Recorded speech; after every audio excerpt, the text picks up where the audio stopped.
안녕하세요. 소년아의 서재에 오시는 걸 환영합니다. 이 세상에서 가장 강한 사람은 누구일까요? 돈이 많은 사람? 권력이 큰 사람? 아닙니다. 바로 사람의 마음을 얻는 사람입니다. 사람의 마음은 결국 좋은 관계에서 얻을 수 있는데요. 단순히 인맥의 많고 적음이 아니라 공감하고 소통하는 관계 말이죠.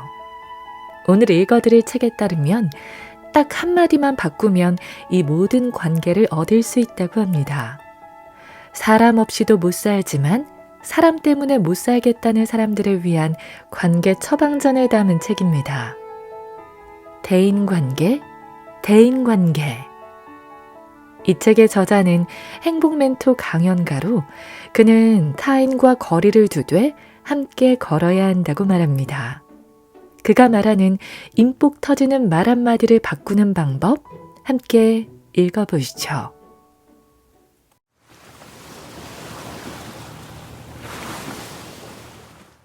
말 한마디만 바꾸면 달라진다. 도대체 생각이 있는 거야, 없는 거야? 요즘 집이 싫은가 봐?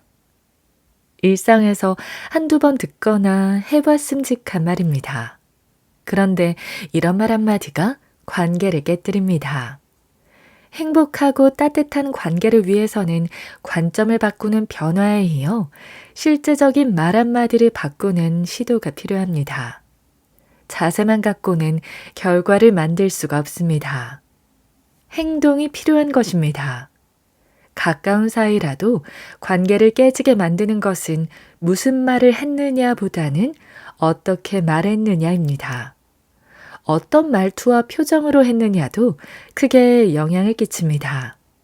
말 한마디로 천냥빚을 갚는 게 공연한 일은 아닙니다. 많은 부부들의 대화를 관찰해 보면 우선 말투가 아슬아슬합니다. 선으로 표현하자면 일단 직선적입니다. 날카로운 직선으로 좋은 대화를 이어가기는 어렵습니다. 온갖 스트레스와 업무의 짓눌림 속에서 하루를 지내고 집에 왔는데 직선의 말투가 반가울 사람은 없습니다. 조금만 억양과 톤을 누그러뜨려서 곡선의 대화를 해보세요. 내용은 하나도 변한 게 없는데도 확실히 좋은 분위기를 만들 수가 있습니다. 짧고 날카로운 직선의 말투를 곡선으로 둥글게 바꿔 느긋하게 전달하는 작은 시도가 관계를 부드럽게 합니다. 직선이 강한 것이 아니라 곡선이 강할 수도 있는 것입니다. 특히 부정적인 감정일 때에는 의도적으로 곡선의 표현을 해보세요. 감정이 치미는데 그게 가능하냐고요? 그래서 인격이 중요한 것입니다. 언어는 그 사람의 인격입니다. 호메로스의 일리아드에는 분노가 현명한 사람도 거칠게 하고 마음속에서 연기처럼 커져간다고 했습니다. 분노 같은 부정적인 감정에 휩싸였을 때 오히려 곡선의 화법이 필요합니다. 그리고 이것은 관계에 매우 효과적입니다.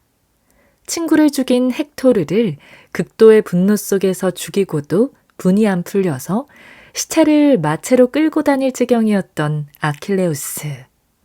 그런데 트로이의 왕이자 헥토르의 아버지 프리아모스가 찾아와서 아들의 시체를 거둘 수 있게 해달라고 요청합니다. 자신의 아들을 죽인 아킬레우스 앞에 조용히 무릎을 꿇고 그의 손에 입을 맞추며 늙은 아버지의 마음을 헤아리고 시체를 돌려달라고 간절히 부탁합니다. 그 순간 분노에 휩싸여 주체하지 못했던 아킬레우스의 마음에 감동이 밀려오고 마침내 시체를 수습해서 돌려주게 됩니다. 타인과의 관계를 돕는 화법은 존중하고 공감하는 것입니다. 지시하고 가르치는 말은 옳기는 해도 듣기는 싫습니다. 요즘 우리 사회에서 세대 간의 갈등이 가정이나 직장에서 심화되는 이유 중에 하나는 이런 말투의 차이도 한몫합니다. 밀레니얼 세대의 인터넷 세계는 기성세대가 상상 못할 정도입니다. 인터넷 세상은 수평적인 관계의 세상입니다. 나이나 직위가 서열을 정하지 않습니다.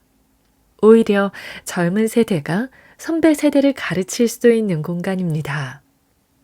그런 세계를 통해서 소통하고 생활하는 젊은 세대들에게 훈계나 지시는 불편함만 안겨줍니다. 그 대상이 부모나 직속 상사라 하더라도 마찬가지입니다. 인격적으로 인정하고 존중하며 오픈 마인드로 대해야 합니다. 때로는 버르장머리 없다고 기분 나빠하기도 하지만 이게 현실입니다. 공감과 존중의 한마디가 관계를 만듭니다. 가끔 의도하지 않게 말 한마디가 꼬여서 관계를 해치는 일도 있습니다. 몸살로 힘들어하는 친구에게 위로와 기분 전환의 목적으로 이렇게 한마디 건넵니다. 나는 지난번에 병원에서 링거 맞으면서도 업무 다 했어. 그 정도는 괜찮아. 힘내. 이게 위로가 될까요? 재수하는 아이 문제로 고민하는 부모에게 대학 안 나와도 잘 살 수 있다는 말이 위로가 될까요? 타인의 아픔에 공감하는 말 한마디가 먼저 나오지 않으면 상대방에게 위로가 되지 않습니다. 아무리 좋은 정보라도 상대방이 마음을 열지 않을 상태에서는 전달되지 않습니다. 그러길래 내가 뭘 했어? 보다는 속상해서 어쩌지? 가 먼저입니다. 먼저 공감과 존중을 표현해 보세요. 그 다음에 내가 할 말을 하는 것이 순서입니다. 그런 한마디면 충분합니다. 우리의 말투를 분석해 보면 의외로 지시형과 공격형 말투가 많습니다. 낚시랑 결혼하지 그랬어? 밖에서 하듯이 집에 와서도 그렇게 좀 잘해봐. 일 처리 좀 똑바로 해. 이런 말투가 지시형, 공격형 말투입니다.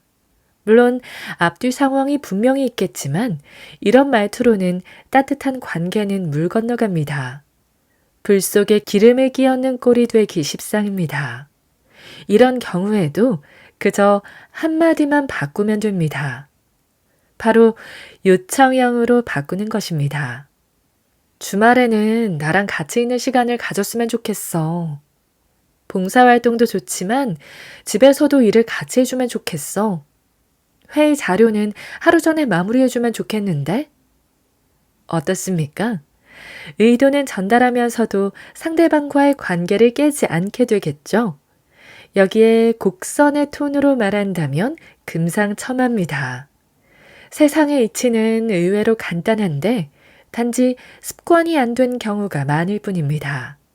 약간의 주의 집중으로 누구나 할 수 있는 일입니다. 제 큰아들이 유치원에 다닐 때니까 벌써 20년이 흘렀습니다.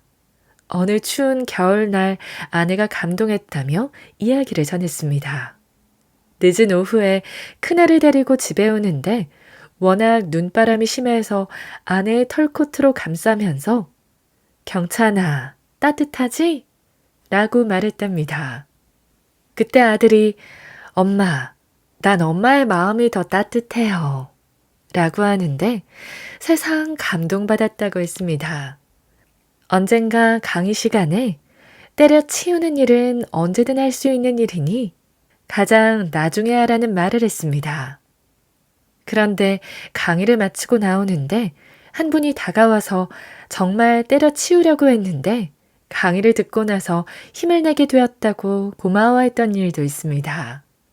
별것 아닌 듯한 말 한마디가 누군가에게는 그 어떤 것보다 큰 힘이 되기도 합니다. 말은 마음의 알이라고도 합니다. 친절하고 소중한 말 한마디를 나누어 행복하고 따뜻한 관계를 이어가는 슈퍼 커넥터가 늘어나면 좋겠습니다. 이제 정답은 어디서든 찾을 수 있는 시대가 되었습니다. 검색창에 넣으면 뭐든 답이 나오는 세상이니까요. 굳이 정답을 찾으려고 사람과 부대끼지 않아도 됩니다. 이래서 요즘 강의하기가 점점 힘들어진 것도 사실이지만요. 어쨌든 사람들이 진짜 원하는 것은 정답이 아니라 공감입니다. 나의 올바른 반응이 상대방에게는 그 어떤 정답보다 더 힘이 되고 기쁜 것입니다. 생존의 시대에서 소유의 시대를 거쳐 이제는 공유의 시대입니다. 어떻게든 먹고 사는 일에만 관심을 두지는 않습니다. 그리고 나 혼자 움켜쥐려고만 해서도 안 됩니다. 이제는 나눠야 되는 시대입니다. 관계에서도 그렇습니다. 공감하고 위로하면 나에게도 그렇게 돌아오게 되어 있습니다. 이런 선순환의 강화를 위해 나의 말투 하나 바꾸는 작은 실천이 모아져야겠습니다. 냉소적이기는 쉽습니다. 말 한마디의 변화로 따뜻한 관계를 이어가는 담대한 용기, 이게 필요합니다. 가장 불행한 사람은 넘어졌을 때 일으켜줄 사람이 없는 사람이다. 내가 넘어졌을 때 이 사람이 내 손을 잡아줬다. 우리는 부부다. 고마워. 갑자기 가슴 따뜻해진다. 별 대단한 말도 아닌데. 오래전에 방영되었던 따뜻한 말 한마디라는 드라마의 대사 한 구절입니다. 말 한마디가 사람을 일으켜 세우기도 합니다. 별로 대단한 말이 아니어도 사람을 따뜻하게 만듭니다. 정답과 방법은 인공지능으로도 충분합니다. 이제는 나의 따뜻한 말 한마디가 필요한 세상임을 기억해야 할 것입니다. 깨는 말투에서 자유롭게. 송나라의 조숙평은 평생 사람들의 존경을 받은 인물입니다. 그의 책상에는 늘 그릇 3개가 놓여 있었답니다. 가운데 빈 그릇을 중심으로 한쪽에는 흰 콩을, 다른 한쪽에는 검은 콩을 놓았습니다. 그리고 하루 종일 착한 생각을 하게 되면 흰 콩을 담고 나쁜 생각을 하면 검은 콩을 담았다가 저녁에 그 수를 헤아렸다고 합니다. 검은 콩이 더 많았다면 하루를 잘못 산 셈입니다. 그만큼 하루의 삶을 얼마나 좋은 생각으로 살았는지 스스로 점검하는 철저함을 보인 것이지요. 여기에서 유래한 고사성어가 이두자검입니다. 이렇게 드러나지 않은 생각조차 허투루 하지 않기 위해 노력하며 살기도 하는데 하물며 드러나는 언어를 온전히 다듬지 못하는 삶이란 부끄러울 지경입니다. 사람과의 관계는 곧 언어를 매개로 이어집니다. 소통의 질이 관계의 질을 결정하기도 하지요. 소통이란 단어의 본래 뜻도 단순한 말솜씨를 의미하는 것이 아닙니다. 상대방과의 열린 관계를 말하는 것입니다. 따라서 내가 어떤 언어로 어떻게 소통하는가에 따라 관계의 질이 달라집니다. 따뜻하고 행복한 관계를 만드는 언어는 어떤 것일까요? 당연히 살리는 말이고 힘주는 말이겠지요. 그래서 한국 YWCA의 섬김, 나눔, 살림의 정신을 저는 매우 좋아합니다. 그런데 현실에서는 가족이나 사랑하는 관계에서조차 힘 빠지는 말, 낙심하게 만드는 말이 여구 없이 흘러다닙니다. 그 결과 관계가 깨지는 정도가 아니라 아예 평생 원수지간으로 갈라서기도 합니다. 미국에서 의료소송을 당하는 의사와 그렇지 않은 의사를 비교한 자료를 보면 의료 과실 문제 외에도 환자에 대한 의사의 태도가 소송에 크게 영향을 주고 있음을 알 수 있습니다. 소송을 당한 적이 없는 의사들은 환자들에게 평균 3분 정도를 더 할애하여 대화하고 공감하는 것으로 나타났습니다. 환자에게 전달하는 정보가 아니라 환자를 대하는 방식이 얼마나 인간적이고 친밀하고 존중하는가에 따라서 소송 여부가 달라지는 것입니다.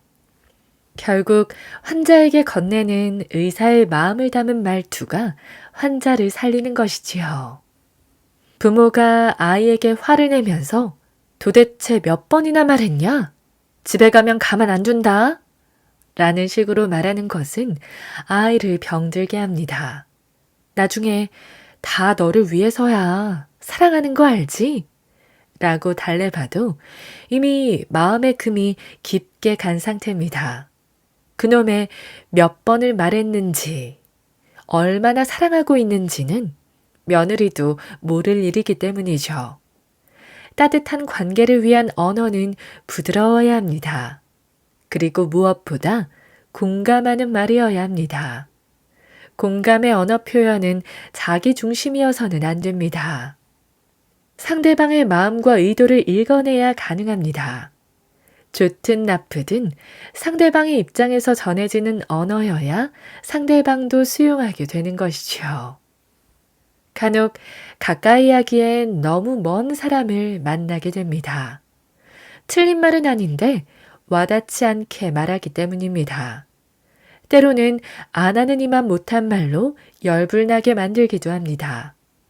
대놓고 말하기도 못한 사이라면 속으로 끙끙 앓기만 하죠. 직장 생활에 고민이 있어서 힘들어하는 후배에게 인생이 그런 거지 별거 있냐? 라며 자기는 더했다고 말하는 선배나 상사에게 정이 갈 리가 없습니다. 속으로 그래 너 잘났다 라고 외칠 뿐입니다. 이런 언어로는 관계를 행복하게 만들지 못합니다. 후배들의 입장을 그저 진지하게 이해하는 모습만 보여도 따르고 싶은 마음이 들게 됩니다. 속마음을 받아만 준다면 해결까지는 바라지도 않습니다. 말 한마디로 순식간에 꼰대 상위 레벨을 오를 수 있으므로 조심해야 합니다. 꼰대는 나이가 아니라 인식의 문제라고 했습니다. 타인의 아픔을 도둑질하지 마세요. 그는 아프다는데 나는 더 아팠어도 참았으니 너도 참으라거나 참을 수 있다고 하는 것은 위로도 교훈도 아닙니다. 그저 주책일 뿐입니다.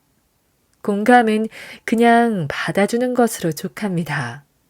사족을 달지 말고 멋진 답을 주려고도 하지 마세요. 상대방을 이해하고 같이 느낌을 나누면 충분합니다. 부모가 수능을 망쳐놓고 상심한 아이에게 대학 안 나온 애들이 돈도 더 잘 벌고 잘 사는 시대라고 한다면 위로가 될까요? 힘이 날까요? 이것은 상처에 소금을 뿌리는 주책맞은 행위인 것이죠.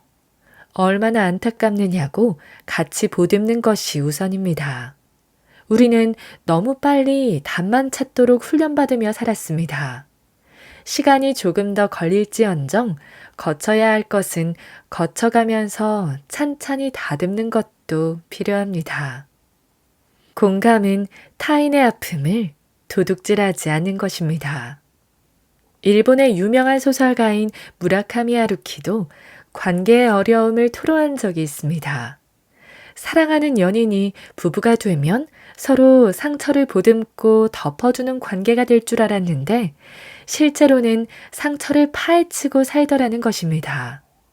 가정에서도 서로의 상처를 덮어주고 힘이 주는 말만 하기가 쉽지 않은 것이 현실인데 가정 밖에서의 언어는 오죽하겠습니까? 남편이 당신이 뭘 알아? 결론만 말해 라고 하거나 아내가 나니까 살아주는 거야. 돈이나 잘 벌면 말을 안 하지. 라고 하는 것은 상대방을 죽이는 말입니다. 부모가 자녀에게 누굴 닮아서 그 모양이냐? 내가 너를 왜 낳아서 이 고생인지. 라고 하는 말도 평생 상처로 남습니다. 자녀는 부모에게 사랑한다, 힘들었지, 괜찮아 등의 말을 듣고 싶어 합니다. 세월이 흐르면 이런 말이 자녀의 성장과 양육에 훨씬 더 도움이 될 것임을 알게 되는데 그때는 이미 다 커버린 상황이라 되돌릴 수가 없습니다. 예전에 MBC 창작 동요대상을 받은 노래 중에 노랫말이 너무 예쁜 곡이 있습니다. 장지원 작곡, 김환기 작사의 참 좋은 말이란 노래입니다. 사랑해요 이 한마디 참 좋은 말. 우리 식구 자고 나면 주고받는 말, 사랑해요 이 한마디 참 좋은 말. 엄마 아빠 일터 갈 때 주고받는 말. 이 말이 좋아서 온종일 신이 나지요. 이 말이 좋아서 온종일 일 만나지요.